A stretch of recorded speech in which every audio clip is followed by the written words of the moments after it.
o último princípio que nós veremos, e ele não é nem bem um princípio, na verdade, ele está topograficamente no lugar errado no código, é o artigo 12 do CPC.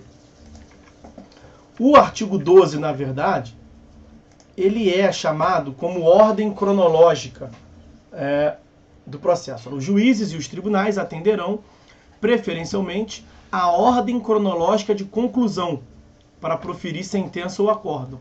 Isso é uma medida de isonomia, né? Isso é uma medida que visa que os processos tenham, de modo isonômico, uma duração parecida.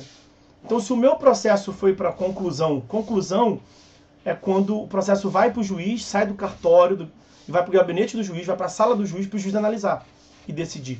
Então, você vai preparando o processo no decorrer do procedimento, como nós veremos aqui no momento próprio. Isso vai para o gabinete do juiz para ele julgar. Ok? O meu processo que foi hoje, de manhã, para o gabinete do juiz, deve ser julgado antes do processo de uma outra parte, que vai hoje à tarde. E esses dois devem ser julgados antes do processo que vai semana que vem. Então, o processo que chegar primeiro no gabinete do juiz tem que ser julgado primeiro. Para que a gente evite a furação de vila, né? O processo do amiguinho do juiz está embaixo na pilha. Você tira ele e bota para julgar em primeiro lugar. E aí você vai tirando os que estão embaixo para julgar e vai gerando um retardamento daqueles que chegaram antes. É isso que se quer evitar.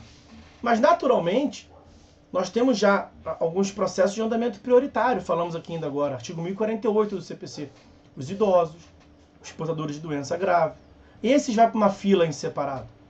Nós temos processos que podem ser urgentes.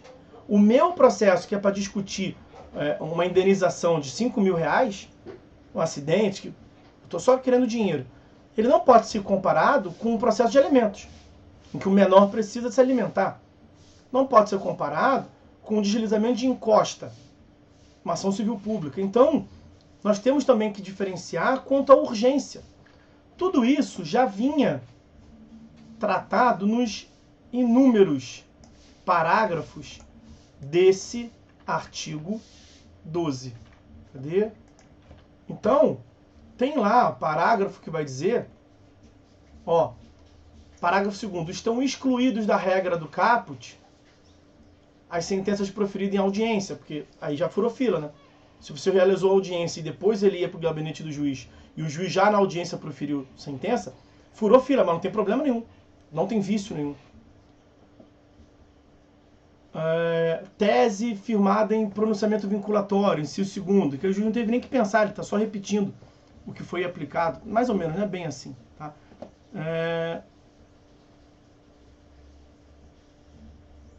Inciso 7º, as preferências legais, as metas estabelecidas pelo CNJ.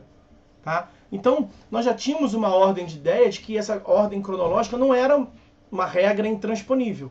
Era uma regra de ideias. Tem que respeitar a isonomia. E aí, por que eu perdi ainda mais vontade de falar desse artigo 12? Por conta do que está ali no caput. Os juízes e os tribunais atenderão preferencialmente a ordem cronológica. Esse termo foi incluído pela Lei 13.256 de 2006, uma lei editada depois do Código. A gente tem tanta lei que conseguiram editar uma lei logo depois da edição do Código. Na vacatio legis, o Código ainda nem estava produzindo efeitos, editaram uma lei para alterar. É a chamada Lei Gilmar Mendes. Mas deixa isso para lá. E aí colocaram essa palavra, preferencialmente. Esse preferencialmente tira o sentido normativo desse artigo 12. Tira a obrigatoriedade. É preferencialmente. Juiz, você atende aí de forma preferencial, atende se der. Então isso não é uma obrigatoriedade para o juiz. Acaba que esse artigo 12 foi meio que com essa lei ele perdeu a sua razão de ser. Né? Você não pode falar para o juiz que ele furou fila e ele não podia. O juiz vai falar assim, mas eu não tenho que fazer isso sempre? Eu tenho que atender a ordem que está aqui preferencialmente. E ele vai arrumar lá um motivo qualquer para ter furado aquela fila. Tá? Então, não tem muito o que falar, eu só fiz menção a esse artigo 12. Na verdade, eu me dei conta aqui, meus amigos, que ficou faltando falar de um princípio importante.